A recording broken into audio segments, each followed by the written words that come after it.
So I've given you back some of your work. Please look it over.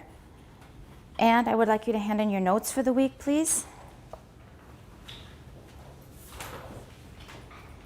And where's Yumi? Yumi is not here.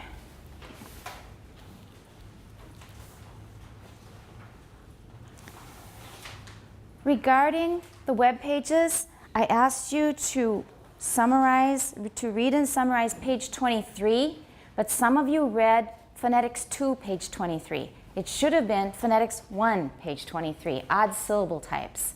So for those of you who read Phonetics 2, page 23, well, all the better for you. You've got some extra information that weren't quite up to, but it's certainly useful.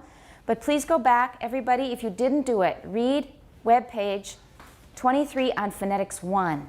Phonetics 1, page 23. Read it, include it in your notes for next Monday, okay? We're going to concentrate on getting through Chapter 8 because we have some new material to cover, and it's more technical than the previous edition, and we are now getting a little bit behind in our schedule. We're going to have to really 专心, try to get through Chapter 8 because there's a lot of rather technical material, which should not scare you, but we need to move along, and we'll need to really concentrate, to focus, to get through it and understand what's going on. So we're on page 187. And we're going to just start with the beginning of the chapter. Whose turn? Do we know whose turn it is? Who was the last person to read? Anybody remember? It doesn't matter. Let's just get started. Tina, you're starting. Chapter 8, Acoustic Phonetics. We've looked at... That was okay, except for you're saying acoustic. It should be acoustic. First of all, ig and ir is happy, and that's something you have to keep working on. And in this case, it's just a schwa, though. So acoustic, 都可以, but let's just use a schwa. Acoustic phonetics. Acoustic phonetics. Everyone? Acoustic phonetics. Good. Acoustic phonetics. Good. We've looked at a few spectrograms in earlier... Special. Spectrograms. Oh, spectrograms. I heard special. Spec, not spac. Spec. Yeah. Spectrograms. Mm-hmm. In earlier chapter of this book. In earlier what? Chapters of this book. Right. This chapter is about... This chapter. This chapter is... Not these. Once more. This chapter. This chapter... There we go. ...is about the acoustic properties of speech that we can see in spectrograms. Spectrograms. Right. I mean to teach you how to read spectrograms. You're still saying spectrograms. It's spet, short, and you hardly open your mouth. Spectrograms. Spec.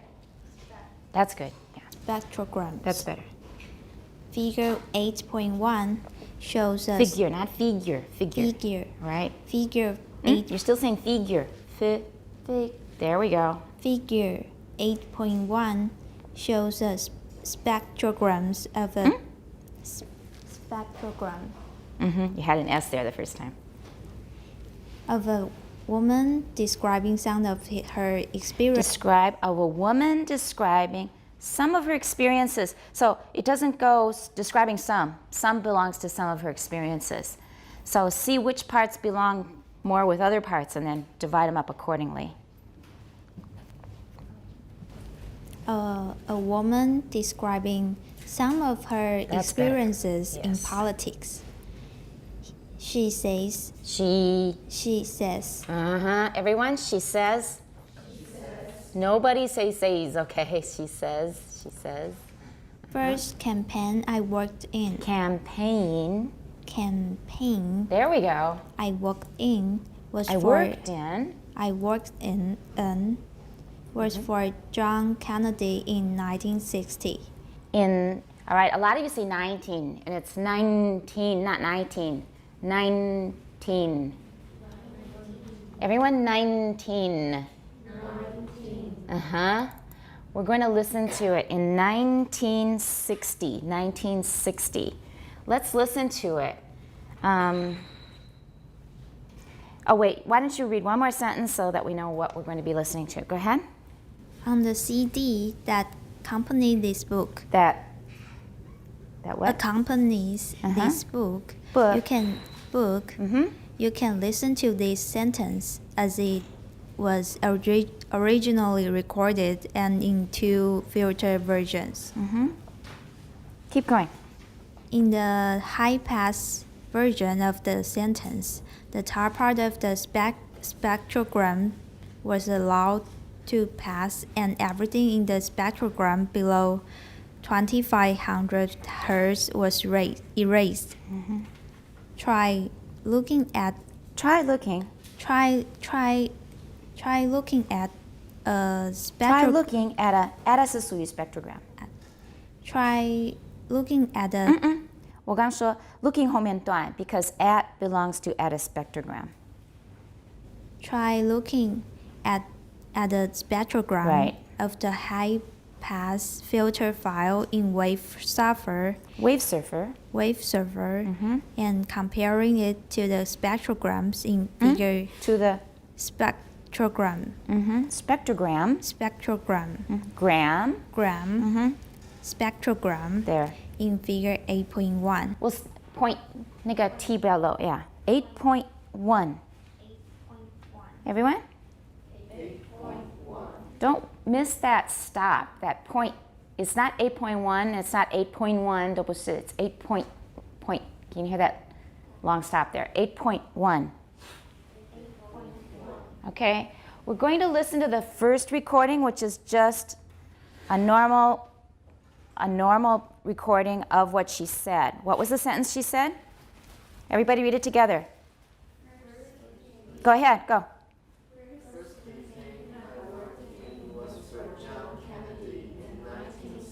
Not 19, you're still doing it. 19. 你们还是有这个习惯. It's just about every Taiwanese has this 习惯 of 19, but it's 19. All right, I'll read it and you try it. First campaign I worked in was for John Kennedy in 1960. Go. First campaign I worked in was for John Kennedy in 1960. 19. Put it in your notes because just about everybody in Taiwan says 19 instead of 19. We need both of those N's. 19. We're going to listen to it as it was originally recorded. First campaign I worked in was for John Kennedy in 1960. Sounds pretty normal, right? But now we're going to do something with this recording. We're going to filter it. Remember we were talking about source and filter? And filter in Chinese literally is 过滤, right? We're going to 过滤. Now when we 过滤, that means we keep some things and we let some other things pass. 有一些东西把它过滤掉，有一些东西不要，有些东西会保留. In this case, in the first filtered version, we're going to allow the top part to pass. By here, when we say pass, that's what we hear. It's not what we're throwing away. We're going to allow the top part of the spectrogram to pass. That means that's the part that we will hear. But everything below, how many hertz? 2,500 is a little easier. 2,500 is correct. 2,500 hertz. Everything 2,500 hertz and below is going to be removed. It's going to be erased. We're not going to hear those frequencies at all. Now remember that our normal speaking fundamental frequency is about how much? She's female, right? How much? Anybody remember about? Yeah, about 235 for females. For men, it's maybe, depending on how deep your voice is, 120 to 180 maybe, depends on your voice. For females, it's somewhere around 235. So that's our fundamental frequency. Now, that's going to be gone. The G-pin is going to be gone. And we are going to also have a lot of the lower the lower formants are going to be gone as well. 所以有一些共鸣那些会不见了. Everything under 2,500 hertz is going to be erased. So let's hear what happens if all those frequencies are missing. And we call that high pass. That means the high frequencies are allowed to be recorded or to be heard. That was the same sentence. Listen again. Everything 250 hertz, 2,500 or 2,500 hertz and below is now gone. We're only hearing frequencies that are 2,500 hertz and above. Listen again carefully. All right, how would you describe that? How does it sound to your ears? Like an alien? Like an alien, okay? That's a pretty good description. Anything else? Like crickets? Crickets, okay, yeah. Like an alien, like crickets. Like crickets, they're both pretty good. It sounds like when it sounds like someone else is talking on the phone, but you cannot hear it very clearly. That's another very good description because phones filter our speech. So all three of those were very good descriptions.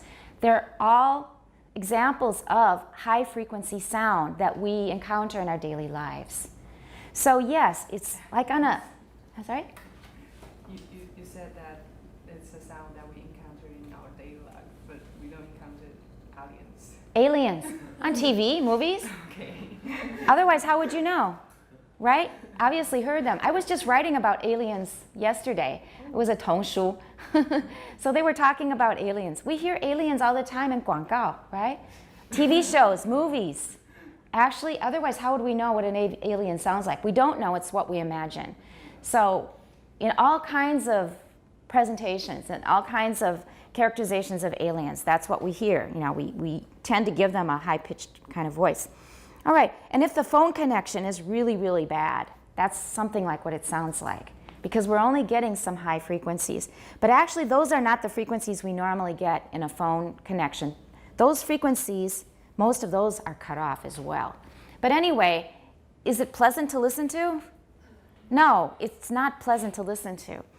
Now, we don't have the spectrogram of the high-pass filtered file. We have the original spectrogram on the next page. If you look at 188, that's the original spectrogram. So find the 2500 mark on the left, and just imagine everything below there is white. Just pretend that everything below there is white. That's what you just heard. We're going to go on now. I will just read this because it's just descriptions of what we're doing. So when you listen to the high-pass filtered version of this sentence, you may notice that it sounds very tinny. Tinny is a good adjective to have ready when you want to describe this kind of sound. Tinny means 很不响亮. It's 叽叽喳喳这种声音，那叫 tinny. It's sort of like striking an empty tin can. 一个空的罐头去敲一敲，差不多就是这个声音。The fricative noises are quite prominent. So you heard a lot of 叽叽喳喳. Those are fricative noises. They were quite prominent. And the intonation is pretty indecipherable. Indecipherable means that we can't interpret it easily. Cipher is a code. Decipher is 解码, to unlock the code and understand what the code is trying to say, or is trying to hide, actually.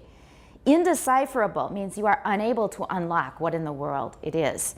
And in this case, it says we hear a lot of friction, a lot of fricative noises, but the intonation is largely hidden from our ears. We can't really tell. Instead of what was the sentence?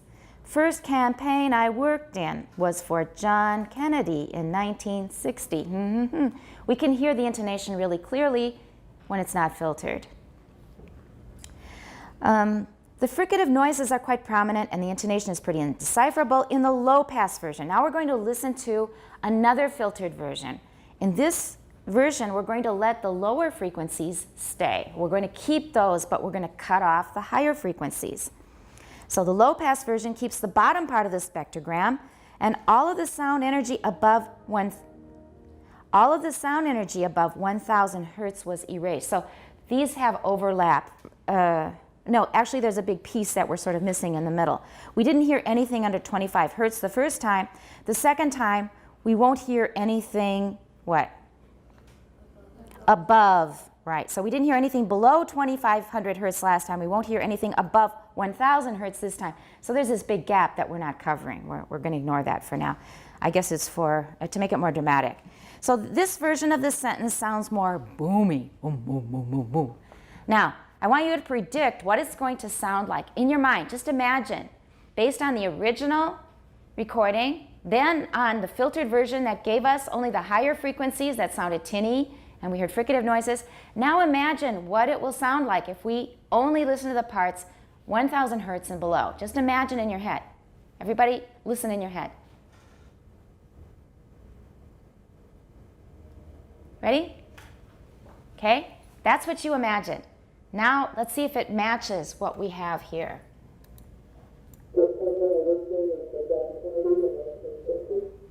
Was it similar to what you imagined? No. Can you describe what you imagined? Probably what I tried to imitate, boomy. How is it different, Amy? It sounds like hollow, like you were talking through a tree trunk or something. Uh-huh, that's right. We hear sort of echoes, resonances. Anybody else, Vivian? I think it's like a man talking very low pitch. Okay, in a low pitch, that's right. It's all below 1000 hertz. Anybody else? Tina, any reactions? I think it's like the chicken picking up, eating something. Chicken's eating something. Oh, okay. There we go. Yeah, that's interesting. I love these animal comparisons. And that means you still know what animals sound like. I'm very happy to hear that. Okay, because a lot of people don't have much contact with animals these days. Okay, let's listen again.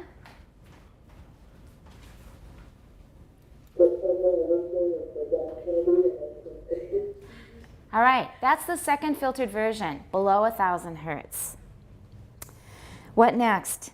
This version of the sentence sounds more boomy, instead of with prominent vowels and intonation. So we could hear the intonation better, the parts that were higher pitched and more stressed. And we could also hear a lot of vowel sounds, because the vowels are all below 1000 hertz. Fricatives go above 1000 hertz. All the vowels are below 1000 hertz because they're voiced. So it's just a fundamental frequency. That's the most important part that we're hearing, plus the two formants, which go a little higher, but they can some of them only go as high as 2500 hertz. So for the vowels, we get more of them. Actually, we didn't get really clear vowels at that, but we got the sensation of vowels. Listening to filtered speech and looking at spectrograms of filtered speech can give you an appreciation of the information that is available in speech spectrograms. So this is an important part. Although I found this a little bit difficult as an introduction, with the background we have now, I think that you can appreciate what Professor Johnson was trying to do here. He wants you to know that this part of the spectrogram has this kinds of sounds, and this part of the spectrogram has these kinds of sounds. So now you have a pretty concrete idea of what parts of the spectrogram represent what kind of sounds. Okay? That's what he was trying to do. You can hear that speech has high frequency components and low frequency components. In fact, the sounds of language are distinguished largely by the detailed composition of energy in the vertical dimension of the spectrogram, the frequency spectrum. So if we want to learn about the details of human spoken language, we're mainly talking about different frequencies. Everybody understand what we said? So if we want to get the details of human speech, we're going to have to look at the different frequencies that are represented in human speech. That's the point he's trying to make. In this chapter, we will present the source filter theory of speech production and discuss many of the acoustic patterns that distinguish the sounds of language. Now, this was sort of heavy, but with our background, it should have been like a kind of a good introduction to the kind of information that we're going to be dealing with in this chapter when we're looking at spectrograms. Is it pretty clear? Are we okay? Good. Why don't we go on? And I may cut you off and take over myself for the longer paragraphs and because I need to demonstrate things. So how about our next reader after Tina? Source filter theory. Right. In the first chapter of this book, we discuss. This 需要那个有那种 contrastive stress 吗? In the first chapter of this book, we discuss. 1 second. What would it mean if we said in the first chapter of this book? Yeah, that's right. Everybody get that in your head now. Whenever you stress something like that, you're contrasting it with something else. This book, it's different from that other book we were just reading. Remember that you're always giving information like this when you stress something, okay? In the first chapter of this book, Book? All right. we discussed how speech Say it sounds. again. We- After book, 后面. Book. Uh-huh. We discussed Okay. how speech sounds can differ in speech, Pitch. in pitch, in loudness, Not in loudness, in. in Not loud, in. in loudness, and in quality. Good. What points was I trying to make? Number 1, don't say peach 跟桃子没有关系, pitch. And we have continuation rise that we use in lists, in pitch, in loudness, and in quality. In, make sure you're not saying in. In is Taiwan English. In. Go on. When discussing differences in quality, Quality good. Good. We noted that the quality of the vowel of of a vowel Right. depends on its overtone structure. on its. On its overtone structure. That's better. Overtone structure. Overtone structure. Good. Putting this another way. Putting this another way. There we go. Link. Yeah, we don't say an other. We say another. Another. We can say that a vowel sound. We can say that. We can say that a vowel sound contains a number of different pitches.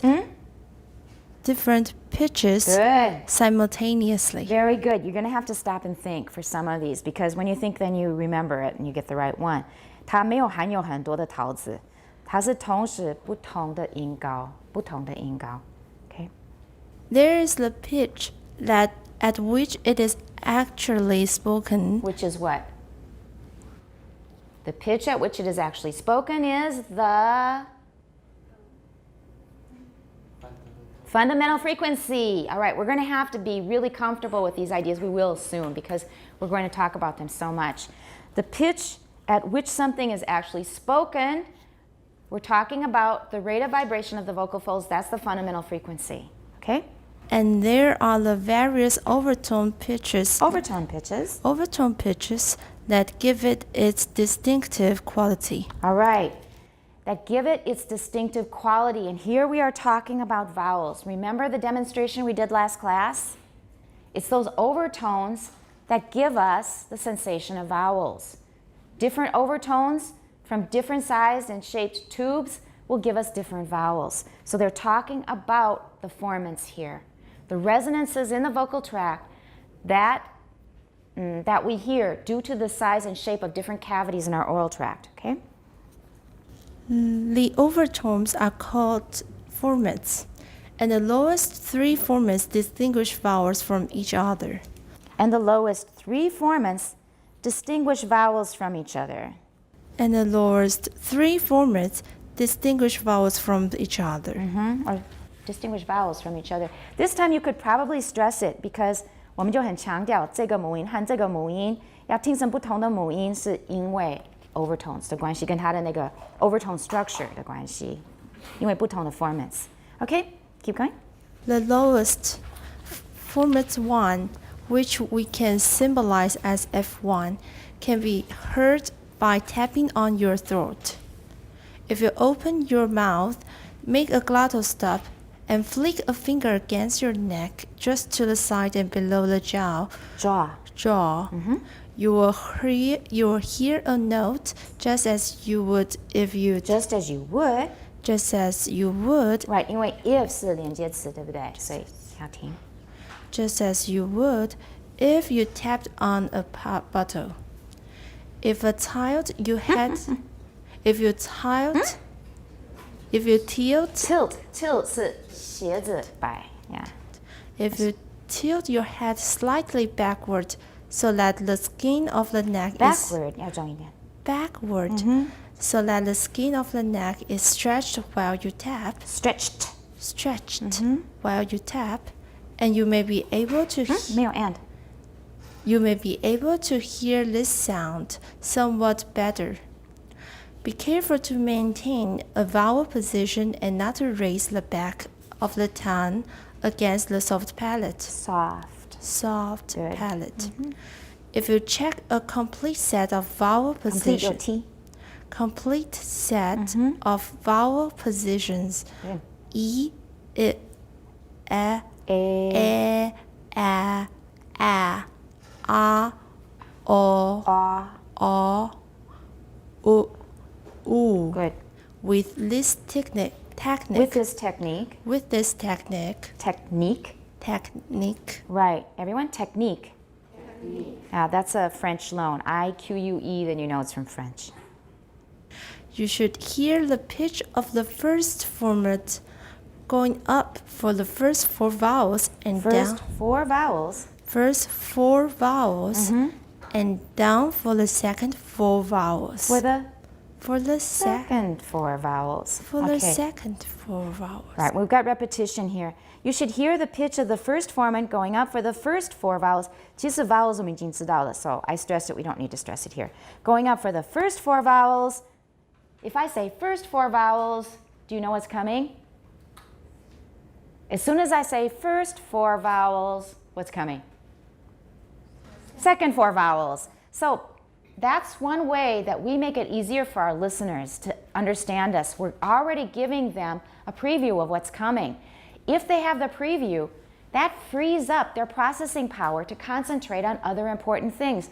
Any repeated information, according to information theory, we can find ways to transmit it more efficiently.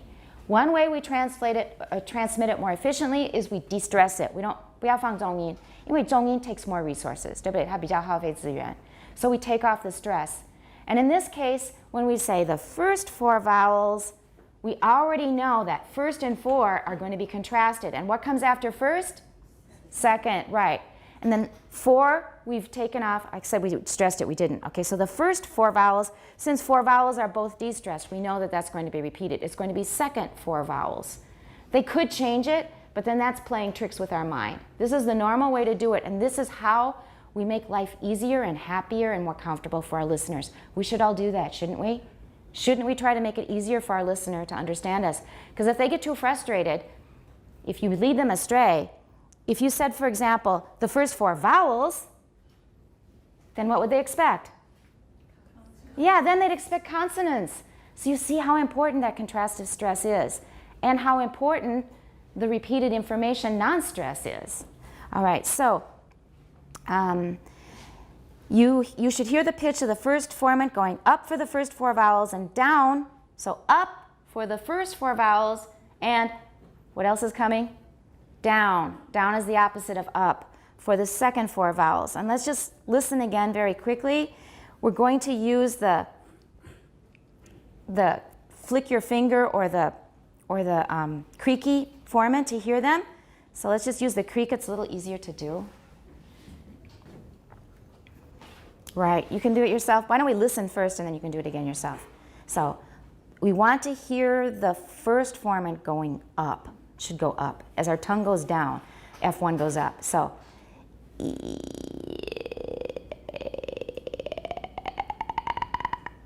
can you hear it going up? Let's do it backwards and you should hear it going down.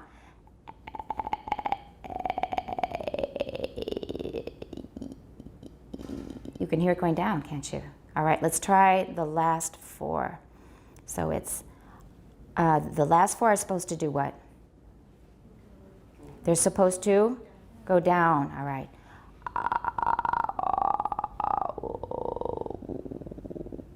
Did it go down? Let's hear it go up.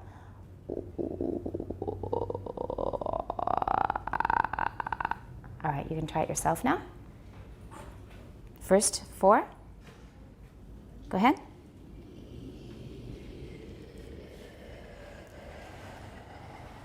Okay, try the second four.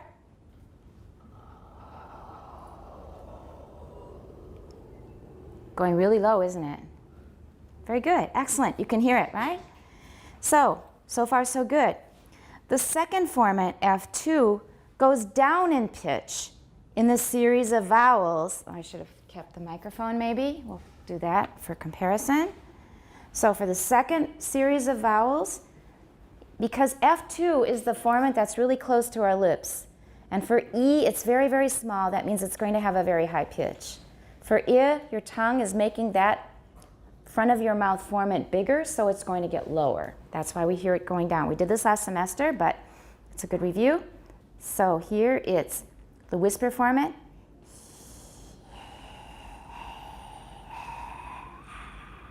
Going lower. Let's listen to it go higher.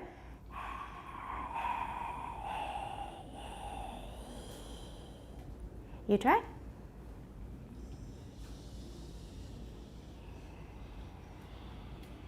Go back up.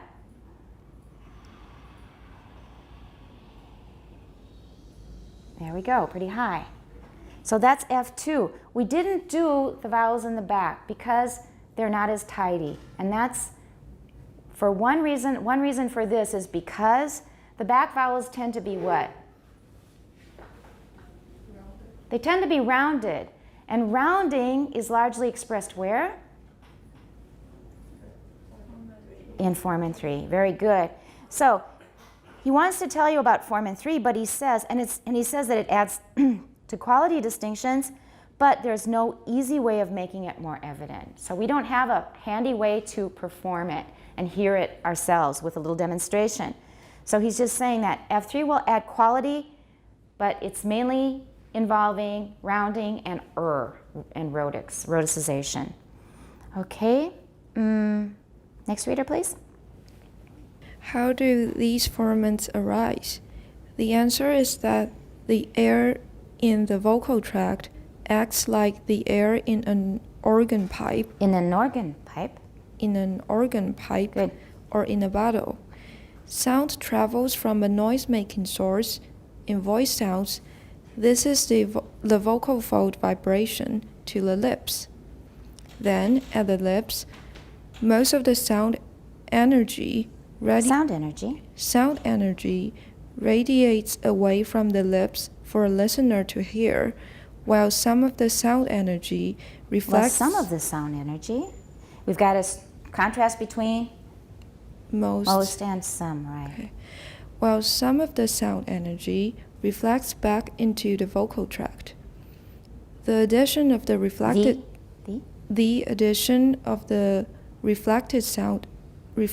sound energy with the source energy tends to amplify energy at some frequencies. Watch out for contrast. At some frequencies.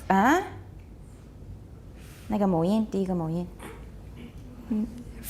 frequencies. Right, good. And damp energy at others. Right, so listen to that again. This is really important. We talked about it in class last time and previously, but especially last time. And this is getting to the core of what we're talking about in this whole chapter. And we're talking mainly about vowels because those are the purest examples of what we want to talk about. Namely, we've got a source, we've got a fundamental frequency with an infinite number of overtones, remember? 背音 above it. We have our fundamental frequency with an infinite number of overtones above it that are all multiples of the fundamental frequency, 乘以2乘以3乘以4. That's what's coming out at the source. And then when they go through the filter, certain of these spaces in our vocal tract are going to sort of amplify. It's not really amplify because it does not add energy. So that part is a little misleading in some books. They use it as a metaphor. It makes it more prominent to our ears. It damps other frequencies. So maybe we got rid of the 200 hertz frequency, but we made the 300 hertz frequency very 响亮. That's what a formant does. That's what he's saying here.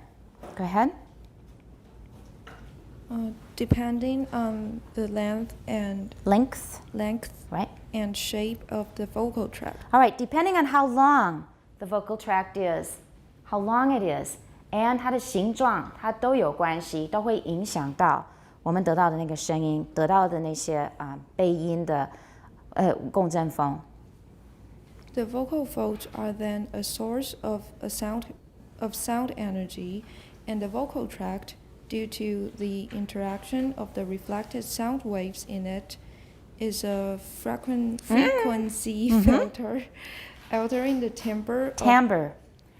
This is from French. You can see by the spelling. Timbre. Timbre of the vocal fold sound. In phonetics, the timbre of a vowel is called the vowel quality. That's right. In this case, we might say the vowel quality and break the rule because it is a compound and you read it absolutely correctly. But we might break the rule when we're reading it here because, Annie? That's right, because it's in bold, right? And bold means it's new and important. You have to pay attention to it.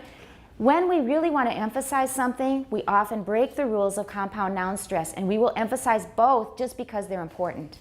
So in that case, it's a pragmatic concern that overrules our usual rule. Pragmatic is 语用学。这里的语用是说，因为重要，听的人可能也属于资讯理论的一个原因，对不对？是因为是新鲜的又重要的。So we're going to stress it. So when you listen to TV, the radio, and other broadcasted sources, you will often find that they don't follow the rules of compound noun stress. Why is that? If you listen to the radio or any kind of broadcast on YouTube or a podcast or anything, you will find that they often break the rules, and then you're going to start wondering if your teacher was misleading you, right? 他讲的那一大堆其实都是骗人的。Because when you listen to broadcasts, they often break the rules. What is their reason? Mm-hmm. So what? Exactly, because if you're a broadcaster, and you read like this if you're a broadcaster on the radio, the same source filter mechanism is at work in many musical instruments, in the brass instruments, for example. If people read like that on the radio, what would happen? You get fired, yeah, because? It doesn't make audience pay attention. Absolutely, absolutely, puts them to sleep.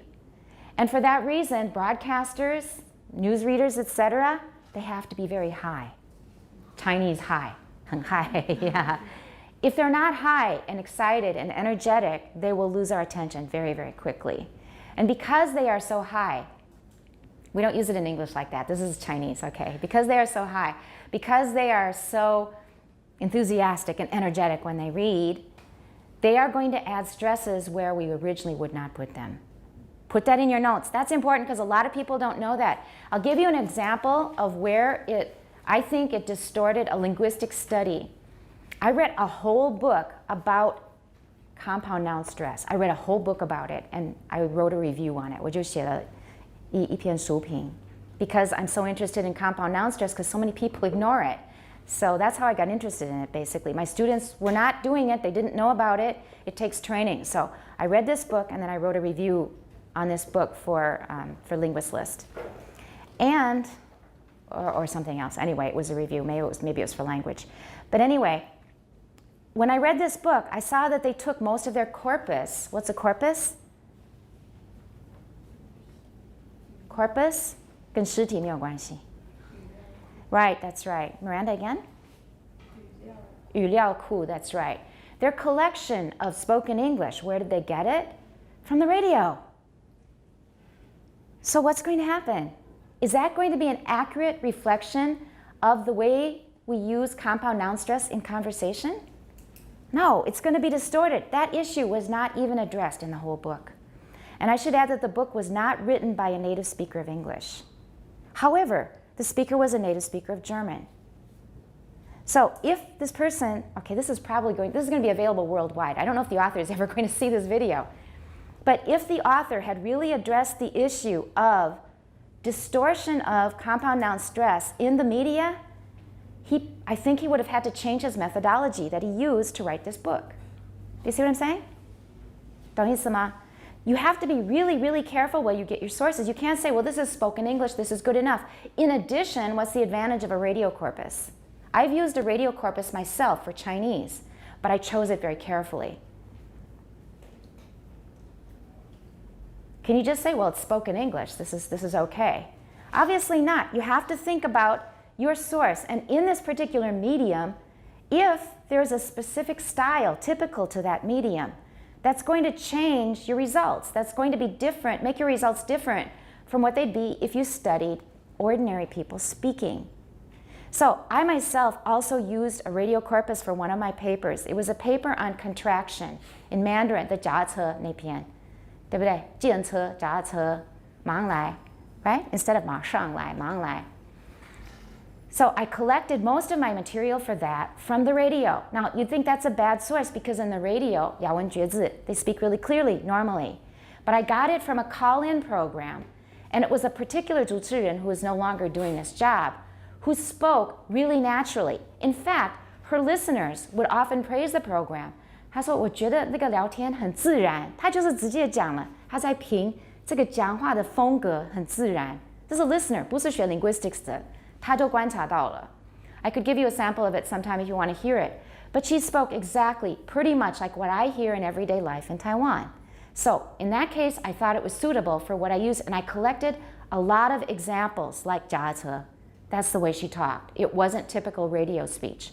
So keep that in mind in the future. If you do any kind of corpus linguistics, any kind of research using a corpus, you have to evaluate your corpus very, very carefully and determine if it represents what you are trying to study. Okay? Now, in this case, we would probably say it's called the vowel quality. We'd slow down, make it really clear and explicit, and stress it, just because it's a new term that will probably be in a test, right? Okay? So anything in bold, you're probably going to be tested on it. If you're going to be tested on it, it's because it's important. So keep that in mind. We often break the rules when we really want to stress something important. I think we understood this. Did we understand this paragraph? How do formants arise? Is there anything I want you to read it over silently yourself, and I want you to tell me if there's anything that's not perfectly clear. If there's not, raise your hand and then we'll discuss it, okay? So read it over now to yourself.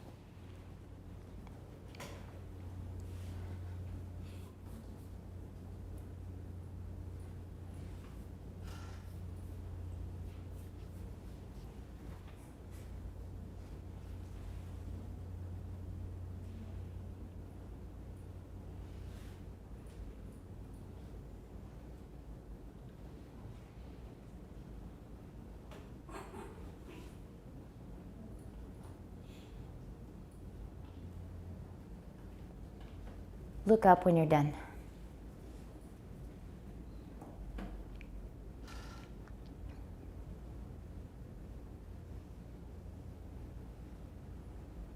Vivian, clear? Or are you still working? Okay, go ahead.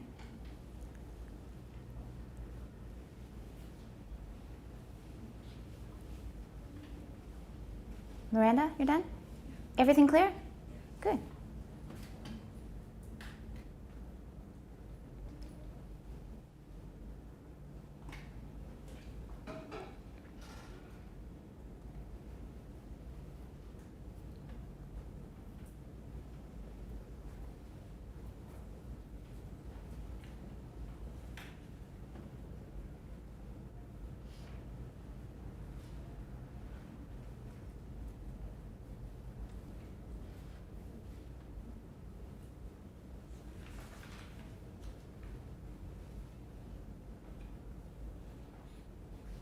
Look up when you're done. Okay, Bella, everything clear? Perfectly clear. Okay, Carol? All clear? Jerome? Any questions at all? The questions are about words that I don't know, so I think I'll look them up in the dictionary. Look up what?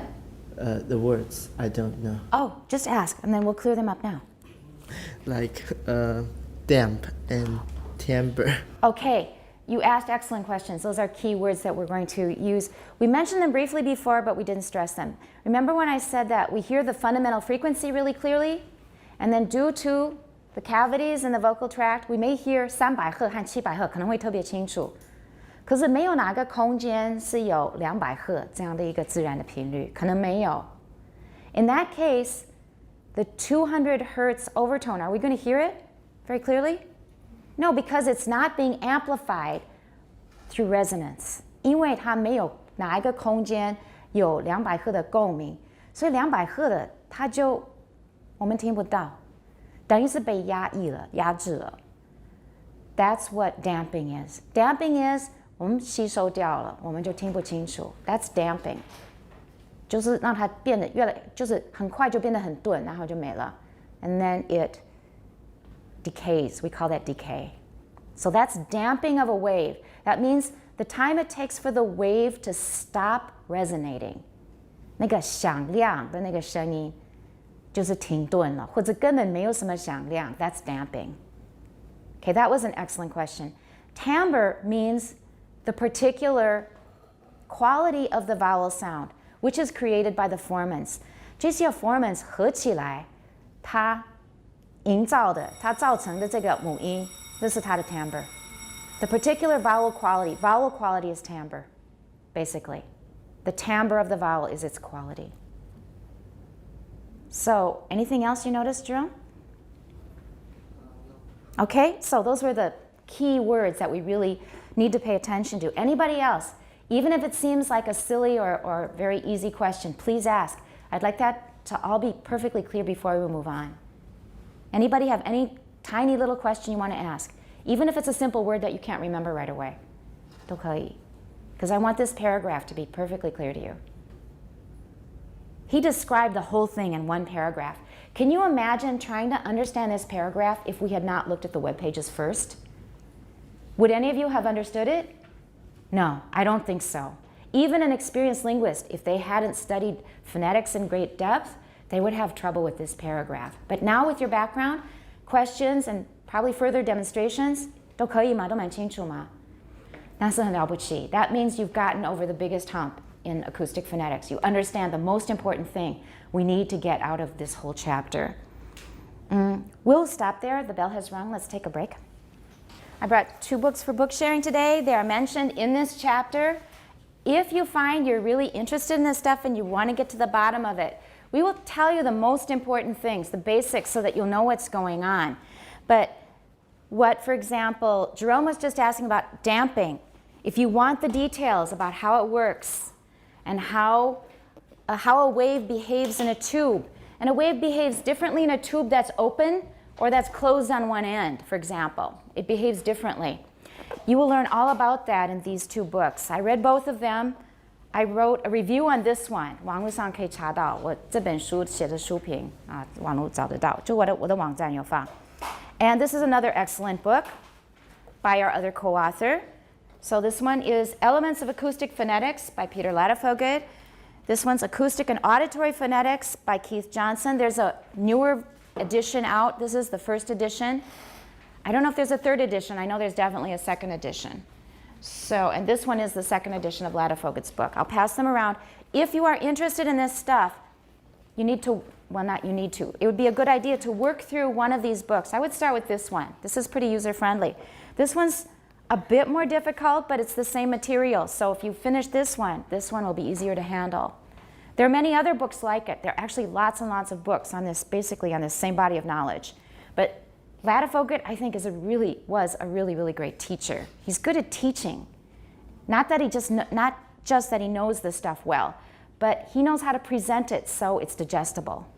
That's one of the really, really big things that Peter Ladefoged was very much admired for. So passing these around for you to have a look at. Highly recommend them. If you don't want to buy them, I'm sure you can get them in the library. So that's book sharing. We're going to continue with what we were doing. Continue in the chapter, see how much we can cover today. So let's just keep going. If we are sure that we understand pretty much everything so far, is everybody up to speed on what we have already read in this chapter? We haven't gotten far, but that paragraph that I asked you to reread silently is a really key paragraph. So if you understand that, then the rest will be manageable. Let's go on. The same source filter mechanism is at work in many musical instruments. In the brass instruments, for example, the noise source is the vibrating lips in the vibrating lips in the mouthpiece of the instrument, and the filter is provided by the long brass tube. Okay, you're doing really well. Now you're not dropping so much. I think you mostly fixed it. Because I use a high pitch to talk. It's not my normal talking pitch. Uh-huh. I Raised your pitch? raised my pitch. It seems to help, but it's not just the higher pitch. It's that you're making continuation rises and you're not dropping. It's good. So let's understand what they're saying. They're using musical instruments as a comparison. And people who train people in voice for acting, for example, they often call your voice your instrument. They call that your instrument. 好像乐器一样. It means 工具, right? This was done with a certain instrument, 也是工具的意思, 也是乐器的意思. And they're going to use some comparisons now to musical instruments to help us better understand the human voice.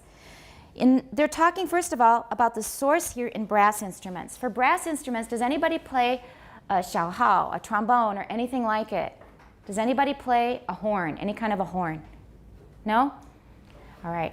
First of all, remember that when we were at the Exploratorium last class, what did we use for our source in that experiment? A duck call. A duck call. And how did that duck call create vibration? Wendy just said it. Through a reed, right? 有个簧，槽子就是一个竹子头的一个黄色的簧。Through a reed. When you blow on it, it makes the reed vibrate, go up and down really fast. And I brought it this time. Here's the duck call. And this is available in Taiwan, imported from Indonesia, I believe. But you can look at the gozao when I pass it around. You can see that right here near the mouthpiece, they have inserted a reed that makes a buzzing noise, goes up and down when you blow into it. You don't have to do anything special, just blow. How many pitches will it produce? Well, basically just one pitch. It's not something that you can vary the pitch on like you can with a trumpet or with a trombone. You can vary the pitch up and down. But with this, it's just one pitch, and here's how it sounds. Okay, so that's the duck call. I'll pass it around for you to look at. Goes out and down. So you just have to blow. You don't do anything special with your lips. Brass instruments are different. Brass instruments, you have to vibrate your lips because they don't have a reed. Brass instruments don't have a reed. That means in order to make the air vibrate, you're going to have to make what we call a Brooklyn cheer. A Brooklyn cheer or a raspberry. You basically have to do that.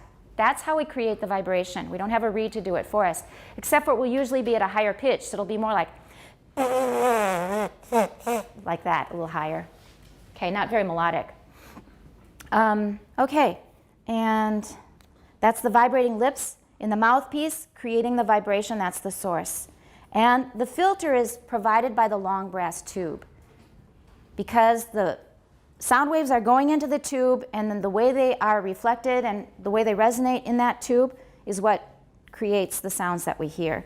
We vary our vibration of our lips according to the pitch we are trying to create. So for a very high pitch, our lips will be tighter or looser.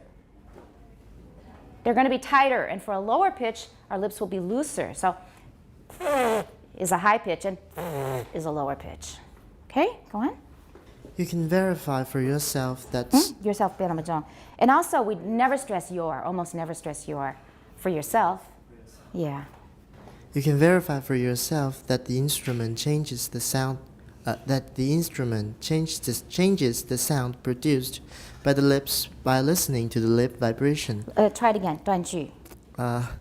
You can verify for yourself that the instrument changes the sound changes the sound produced by the lips. Changes the sound produced by the lips. Changes the sound produced by the lips by Good. listening to the 那后面那个 pause 久一点. by the lips by listening to the lip vibration with the mouthpiece.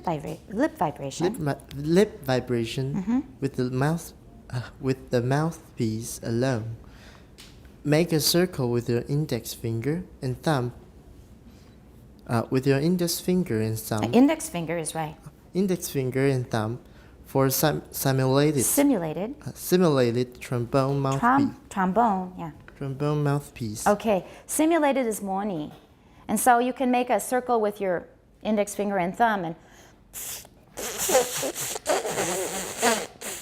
pretty awful. But you can do that. It's better with a real mouthpiece, and then you can simulate the sounds that you produce in an instrument. And continue. Similarly, in a marimba, the sound source is produced by striking one of the keys of the instrument, and the filter is provided by the tubes that are mounted underneath each key.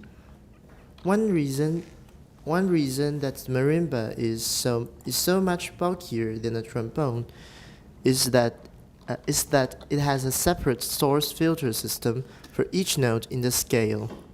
In a trombone, there is only one source, lips, and one filter, the tube of the instrument, and both are variable. The human voice. Just remember that human behaves like an adjective. Okay? The human voice is more like the trombone. Our vocal fold. I think we don't use a schwa there. That's why I corrected you. Trombone. Trombone. Right. The human voice is more like the trombone. Our vocal fold sound source. Vocal fold sound source. Our vocal fold sound source. Fold beyond the D. Our vocal fold sound source. There we go. Can be made to vibrate at different pitches and amplitudes, and our vocal tract filter can be made. Vocal tract filter. And our vocal tract filter can be made to enhance or damp different frequencies. Slow down. These are important words. You need to slow down, or the listener will miss And our them. vocal tract filter can be made to enhance Or damp. different There we frequencies, go. Yeah. giving us the many different timbres that we hear as different vowels. Okay, I'm just going to show you what a marimba is, because I'm guessing a lot of you probably don't know what a marimba is. Is that right? 很多人不知道 marimba 是什么. You've seen it before, but... Sorry? Oh, you played it before? Really? In a band or...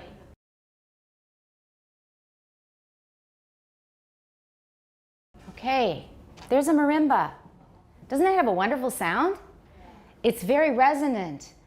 But if it only had these wooden keys, it would not be so resonant. Look at what it's got underneath the wooden keys. It's got pipes, and each pipe is tuned to the pitch that we want to hear. So the wooden keys are tuned, and the pipes are also tuned. And when we hit that particular pitch, what will the pipe do?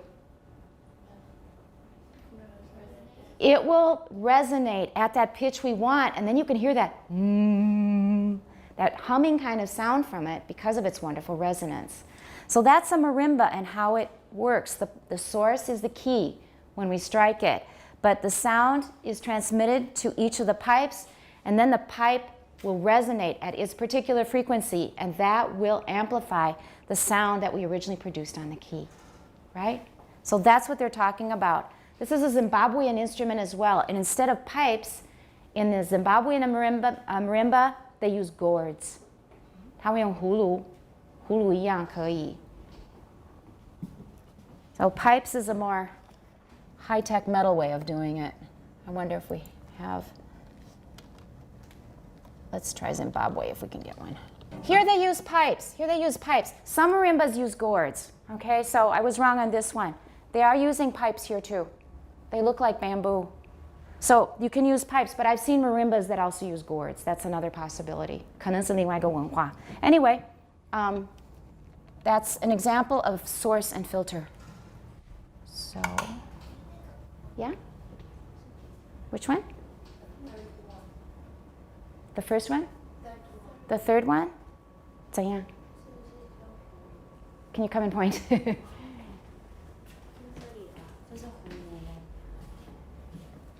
It looks like small hulu. I'm not really sure exactly what it is. In the jungle, it could be, yeah. The ones I've seen had bigger ones, but that could well be it. Thank you. Yeah, thanks for pointing that out. Turn that off for now. So anyway, all you need really is something with the same volume, somehow that produces the same resonances. And It doesn't really matter what you use, a pipe or a hulu or whatever it is. As long as its natural resonant frequency is that of the note that you want. Okay?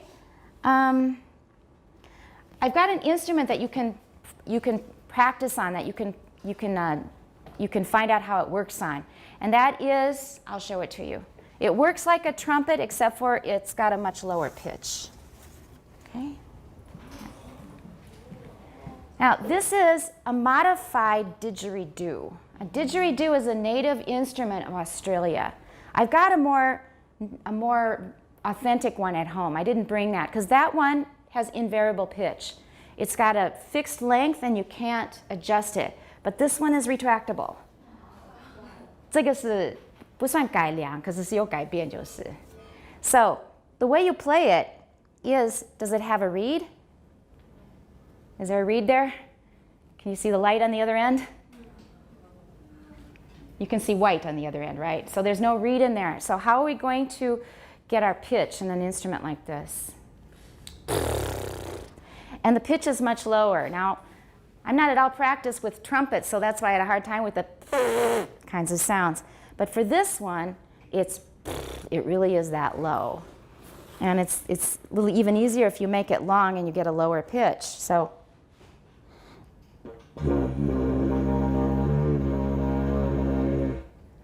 And then you can change the pitch. You'll have to change your rate of vibration.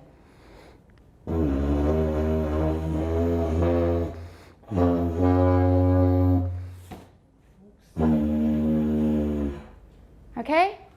How about if you guys try it? I brought some alcohol wipes in a washcloth, so we'll wipe it clean. And if you have a cold, 你现在正感冒, it's probably better for you not to. 如果算比较健康，我的是已经好了, so it should be okay. And I also have an alcohol wipe, and then I'll wipe it again. You can try it out. Let's see, Kara, why don't you hold it? Isn't that pretty? Well, if you're interested, I can tell you where in Taipei to get it. I waited many years to finally get one of these. And I just got it a few months ago. Yeah. And let's see if I can find the wipes. Who would like to try? First volunteer. All you have to go is, and you also have to make sure that your lips are sealed in the opening. You can't let air leak out of the side. Who would like to try? Okay, go ahead. Bella, come on. The lower one is easy. It's a very loose kind of a vibration. Okay, you can lean it on the floor or up here on the, whatever. You have to go and seal your lips in there. There. Yay! There you go. Okay, try a higher pitch.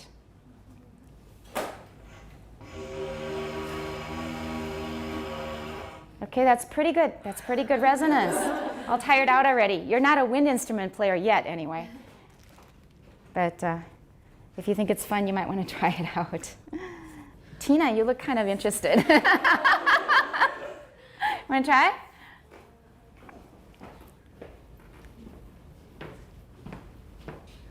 You can lean it on the floor. It's okay. Mm-hmm. Wow, good pitch. Make it shorter.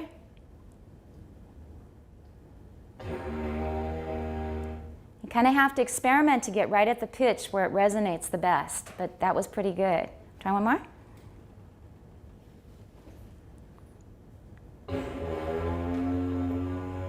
Pretty good, pretty musical. Okay, thank you. Well done. Want to try one more before we put it away for now? If there's time after class, go ahead, Wendy. It's easier with a lower pitch. Okay.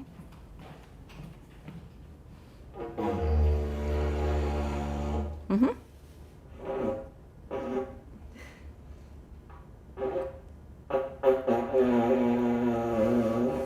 You just have to experiment until you get the resonance. You experiment until you get the resonance of that length. Yeah. There we go. Good. Okay, the rest of you, if you want to play with it, there'll be a little time after class maybe. Okay. So that's a modified didgeridoo, didgeridoo. And if you want to find out about that, there's lots of stuff online. And it's used in some pop music now, the Australian didgeridoo. It's not terribly mainstream. It's not very easy to listen to really long, but it's definitely interesting. Okay, so we're going to continue. We've got a formula coming up that's scaring everybody. Go.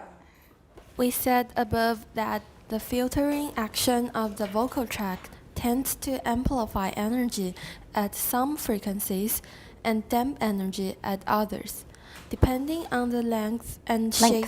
Length. Length. Length. Put a K in there. Length. Length. Put a K in there. I want to hear the K. Length. Length. Length. Yeah. Some native speakers do say length, though. I think it's better to say length because it's got an NG. Go. Depending on the length and shape of the vocal tract. Good.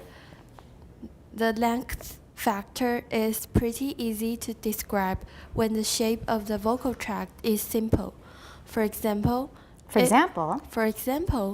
if the vocal tract is shaped like a garden hose. A garden hose. A garden hose, exactly the same Good. diameter from glottis to lips. To lips. To lips. Not leaps. Lips. Mhm. Its resonant frequencies can be defined by a simple formula. Okay, he's going to describe what's in this formula below, so don't panic. He's going to describe in the next paragraph what we're doing. But I will tell you, first of all, that C is the speed of sound. The factor C there is the speed of sound. And he doesn't give us an exact number. The speed of sound is actually 340.29 meters per second. If it's at sea level, and if the air is dry, at 20 degrees Celsius or 68 degrees Fahrenheit. So you have to give all those factors before we can know the speed of sound. Why? Why do we need to know that it's at sea level, that the air is dry, and what the temperature is? Why do we need to know those things? If it's much higher than sea level, what's probably going to happen? Will sound probably travel faster or slower? Because resistance. Right. 阻力没有那么大 because the air is thinner as we go up.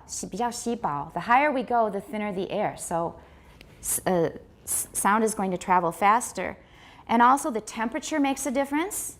It's going to travel faster in warmer air or cooler air.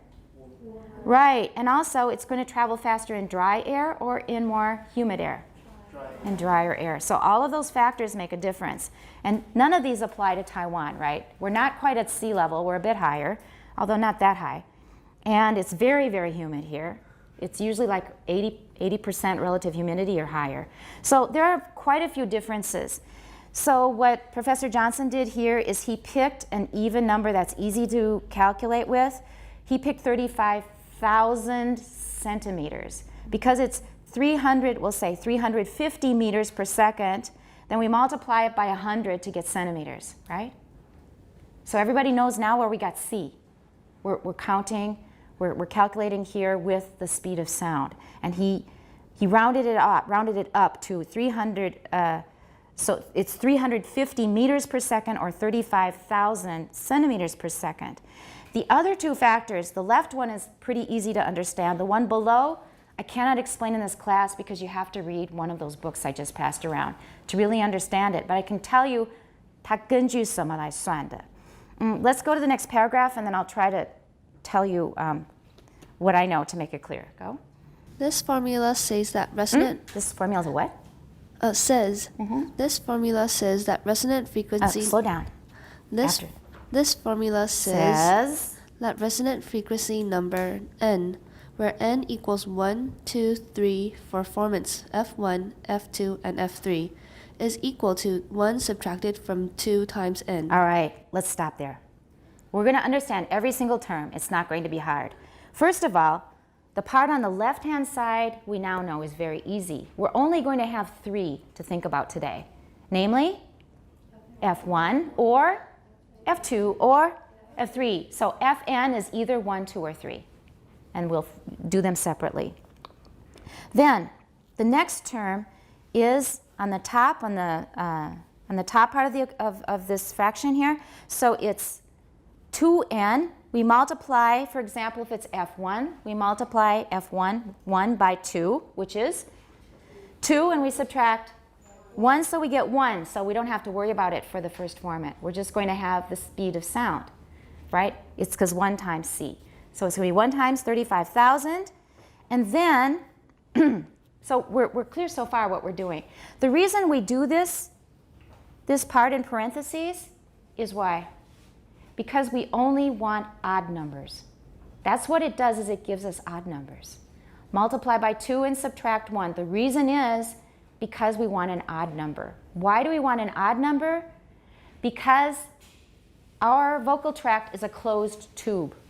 有一边是被封闭的话, it can only produce odd resonances.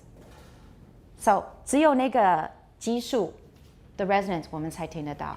So we have to get it odd. We have to make it odd. That's why.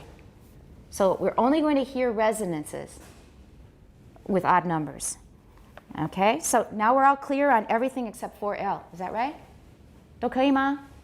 So we want an odd number that's related to the formant here. We only want the odd number resonances. That's why we have to multiply by 2 and subtract 1. Multiplied by the speed of sound. Let's go on. Multiplied by the speed of sound c, divided by 4 times the length of the vowel tract L. Of the, A vocal tract L. all right, now we know what L is. L is length of the vocal tract. We need to know the length of the tube. You can see by the length of the tube it varies the pitch, right? So we know that length is important. And we're going to multiply it by 4.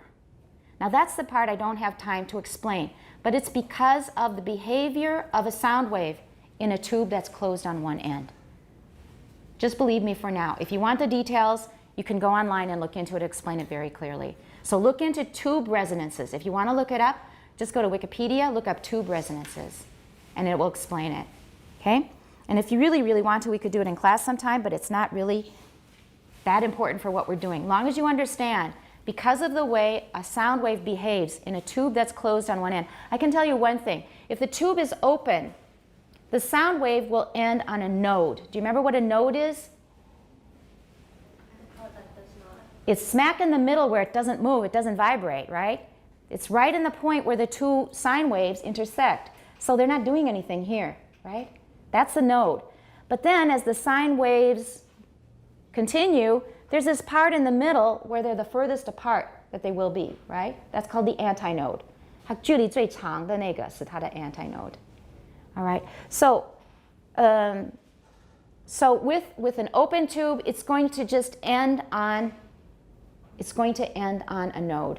But with a closed end, it's going to end on an antinode. So that means it changes how the wave behaves. And I can tell you one more thing that might be useful. If the tube is open, it gives you one pitch. If you close one end, you will get a pitch that is 1 octave lower. 就把一边封起来，你得到的音是后面开放的那个音的什么？低八度音。If you close one end, you get a pitch that's 1 octave lower. And that's also because of how sound waves behave in a tube that's open or closed. Are we clear so far? That's as much as I think we need to know of the actual physics of what we're doing on this. Let's go on. For example, Peter Ladefoged's vocal tract was 17. Vocal tract. Remember to pause after the subject. Vocal tract was 17.5. 17. 17. It sounds like you say 70 if you don't stress it. If you 17 point, so 17 17.5 centimeter long. centimeters long. Right. So the C divided by 4L part. 4 times the length. Yeah. 4 times the length part of the formula for his formant frequencies is 35,000 divided by 4 times 17.5. All right, I brought a calculator just so you can see how it really works. Who is the most nervous about math? 就对数学有点恐惧感、有点紧张的人，请勇敢举手。Good, you do it. Now, Remember that the 2 times n minus 1 turned out to be 1, so it's 1 times c. c is 35,000. So Yumi, okay on that? 都可以吗? 35,000 is just the speed of sound that we're using for this, just for this exercise. So what we want is, first of all, 4 times the length of Peter Ladefoged's vocal tract, which is 4 times 17.5, right? How much is that? 70. It's 70, right? All right, start over. Now take just this one. Start over. Now take 35,000 and divide it by how much? 70, and what do you get? 50. 50 ma. Try it again. Input 35,000, 3万5. Yeah? Divided by? There we go. It worked? It worked, right? Okay, you can set the calculator aside for a minute. We know that it works. 他们不在乎我们. So if you trust Yumi, right, then you know that it works. So it's the speed of sound divided by 4 times the length of the tube. And we got 500. That's about the area of the first formant. We've just calculated our first formant. Now, if we want to calculate the second formant, who else is a little bit nervous about math? Who does not want to admit it? Okay, somebody else? Wendy, you want to do it? You're fine with math, though. You're fine with math. Okay, so start over. Let's read, and then we'll follow the instructions. The constant c is the speed of sound and tells us how quickly a sound wave travels from the lips to the glottis as it bounces around inside the mouth. Okay, absorb that sentence a minute. The constant, 这是一个固定的一个数字. We're just using it. It's going to change depending on many factors, but for convenience, we're using 35,000 centimeters. That's the speed of sound. And it's telling us how fast the sound wave goes from the lips to the glottis when it's bouncing around inside the mouth. Keep going. The first term in a formula, 2n minus 1, defines a sequence of multipliers for this basic frequency value. So, Peter's first resonant frequency. Okay, let's make sure we understood that. The first term in the formula, that's a sequence of multipliers. 就是, what's a multiplier? Something that we multiply a number by. What do you call that in Chinese? Okay, the thing that we multiply a number by, we just want to make sure that it is odd. All right, go on. So Peter's first resonant frequency, the F1, was 500. I would say the F1. The F1 was 500 times 1 equals 500 hertz. The second ferment, F2, was 500 times 3 equals 1,500 hertz. Or 1,500 hertz. So let's do that one. So to get the second formant, we have 2 times what? 2 minus equals 3 times? 3 times 35,000 is how much?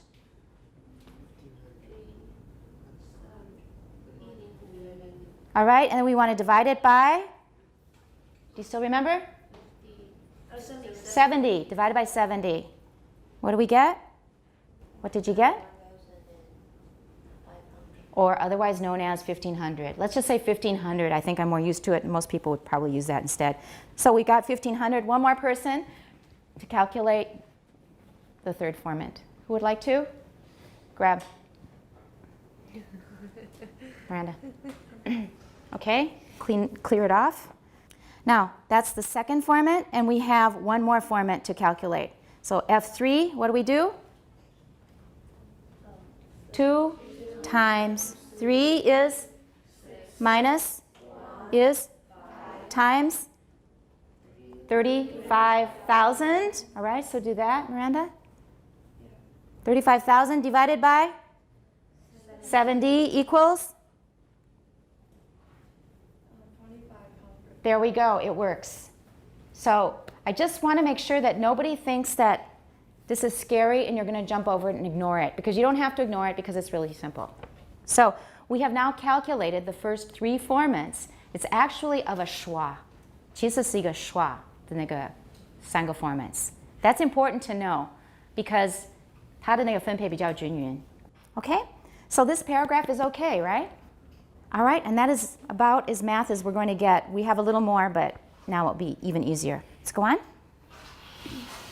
Different vocal tracts have different resonant frequencies. For example, Keith Johnson's vocal tract is about 16 centimeters long. Centimeters. Long. So his formants will all be a little higher. All right, let's stop there. What is our dividend here? We're going to need what? Since his vocal tract is a little bit shorter, it's 16 centimeters, Miranda, times what? Times 4, and we get? 64. All right, everybody remember 64. We're going to use that. So F1 is going to be?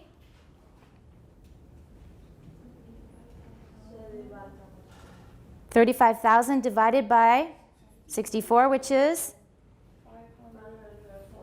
47. Pass it to Jerome. Can you please calculate the formant 2, second formant? That one is what? So we're going to use 3. We could just directly multiply by 3 because formant 1 times 3. That's another way to do it. But it's good to go through the formula so you know what's happening. 1,640.625. Okay, so it's 1641. We round it up. We round it off. Okay? And then third formant, give it to Amy. So we have 5 times 35,000 divided by 64. What do you get? 2,734.375. And so it's below 5, so we're going to just drop the part to the right of the decimal. We get 2734. It comes out, right? So for me, I have an 安全感. When I figure it out, it matches what it says in the book. I think,松一口气. I'm thinking you might feel the same way. So we're okay now. We just figured out 2 sets of 3 formants each. One for Peter Ladefoged and one for Professor Johnson, okay? Let's keep going. The length of the resonating portion of the vocal tract also differs substantially for different speech sounds. In vowels, the whole vocal tract, from glottis to lips, serves as the acoustic filter for the noise generated. The acoustic filter for the noise generated by the vibrating vocal folds. In fricatives, the resonating portion of the vocal tract is shorter. For example, in s, the portion of the vocal tract that serves as the acoustic filter. The acoustic filter is from the alveolar ridge to the lips. You're doing the same thing as, you know, we don't have any contrast with ridge and filter. So if we say acoustic filter, we're implying a contrast. But do we have any other kind of filter that we've been talking about? No, so an acoustic is a noun or an adjective? It's an adjective, therefore is it a compound?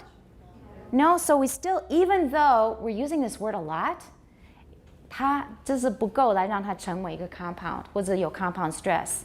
For example, vocal cords or vocal folds, we use that so much that has already taken on compound stress, right?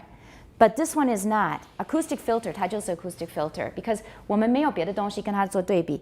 And alveolar ridge is another thing that we use all the time, that we refer to all the time. But we don't say alveolar ridge, because there's no other kind of ridge. There's only alveolar ridge. So we say alveolar ridge. So acoustic filter, everyone, acoustic filter. Acoustic filter. Alveolar ridge. Alveolar ridge. Now watch those two because we're going to use them a lot, but they don't have compound stress. They're just regular phrases. So can you do that again, for example? For example, in s, the portion of the vocal tract that serves as the acoustic filter is from the alveolar ridge to the lips. You got it. Do we understand so far? The length of the resonating portion of the vocal tract also differs substantially for different speech sounds. So depending on the sound, we're going to have different lengths that we have to use to calculate. For vowels, the whole vocal tract, from the glottis all the way up to the lips, is like one acoustic filter for the noise generated by vibrating vocal folds. So when we're figuring out formants, vowels are the easiest things to work with because we've got this tube here. It's got different shapes and sizes on the way, but it's the easiest to work with. With fricatives, the resonating portion of the vocal tract is shorter. 会有共鸣的部分是比较短的. For example, in S, the portion of the vocal tract that serves as the acoustic filter is from the alveolar ridge to the lips. That's very, very short. 从你的齿龈到嘴唇，那距离是不是很短? So that means the pitches are going to be very high. That's right. Go on. Thus, the lowest formant in S with a vocal tract length of only 2 or 3 centimeters. Centimeters. And length. Everyone put a K in there. Length. Not len. Length. There we go. Length of only 2 or 3 centimeters will have a much higher frequency than the form F1 found in vowels. So for vowels, we're going from the glottis all the way to the lips. That's pretty long. For these fricatives, in addition, is not voiced. We still get resonances when it's not voiced, but they're much quieter. In any case, it's very, very short, so the pitches are going to be very, very high. Fricatives go way up there. And we're not going to get a fundamental frequency. That's going to be exciting those frequencies in the same way. Let's go on. This explains why the fricative noises were so noticeable in the high-pass filtered version of the utterance in Figure 8.1. Do you want to hear it again? Let's just listen to it again. That filtered version that only gives us frequencies over what? Over how many hertz? Over 2,500. First campaign I worked in was for John Oops, Kennedy sorry, that was at the first one. university. Let's go to the second one. Those are the frequencies we're getting with fricatives. We got some voicing there though because she had vowels and things. With it's just very, very fricative and buzzy. Okay, not so much buzzy. It's just singing. Let's go on. The only fricative that does not have higher resonant frequencies C's. Let's try this one, everybody. Listen carefully. Use the echo. Frequencies. Go. Good. The only fricative that does not have higher resonant frequencies. Frequencies. There we go. C's. Try it again. Frequencies. There. C's. Once more. Frequencies. It's getting better, okay? Than those found in vowels in the glottal fricative in the whole vocal tract from glottis to lips is involved. Depending on what comes after it, though, of course. So for that's the only one that will not have higher frequencies because we're starting from way down here. Okay? We're okay? Let's go. In addition to the length of the vocal tract, the frequencies of the resonant overtones, the formants. Everyone, formants. Good. Are determined by the shape of the vocal tract. By the shape of the vocal tract. We've got a really high contrastive stress here. By the shape of the vocal tract. Not only the length is important, but also the shape, okay? By the shape of the vocal tract. Good.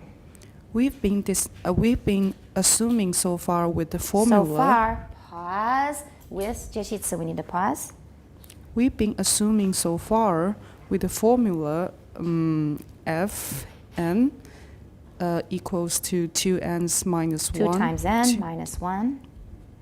2 times n minus 1 times c divided by 4L's. 4 times L. 4 times L. That the vocal tract has uniform diameters. Diameters. 没有 S. Diameter.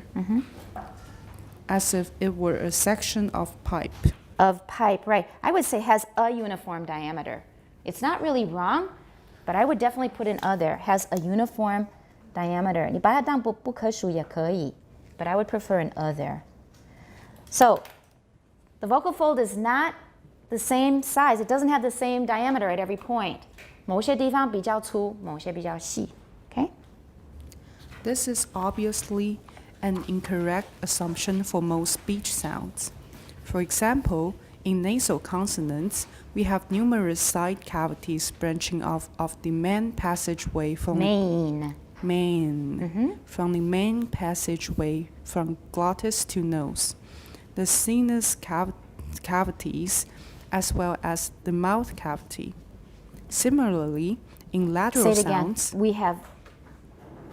Say it again. That part. we have numerous side cavities Right. branching off the main passage from glottis to nose, the sinus cavities, as well Sinus. as sinus. Okay. The sinus cavity, as well as the mouth cavity. Similarly, What is sinus, by the way? I guess it's the passage from the Just tell me in Chinese. That's the problem. Don't use English to cover up when you don't know something. Just ask, what is sinus in Chinese? You often see it in these 诊所.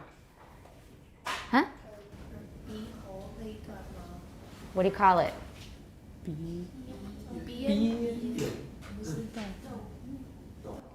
鼻窦. 鼻窦不是有鼻窦炎吗?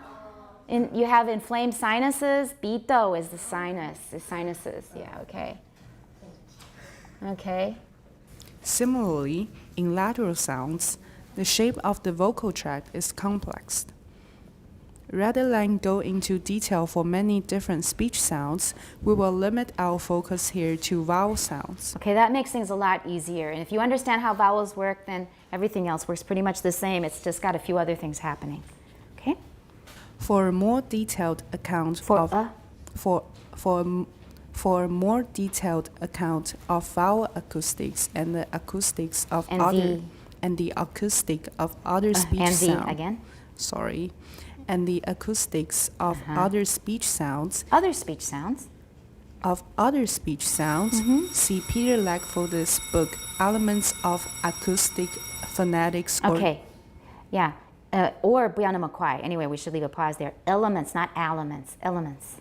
Elements 是营养品. Elements, alimentary, canal.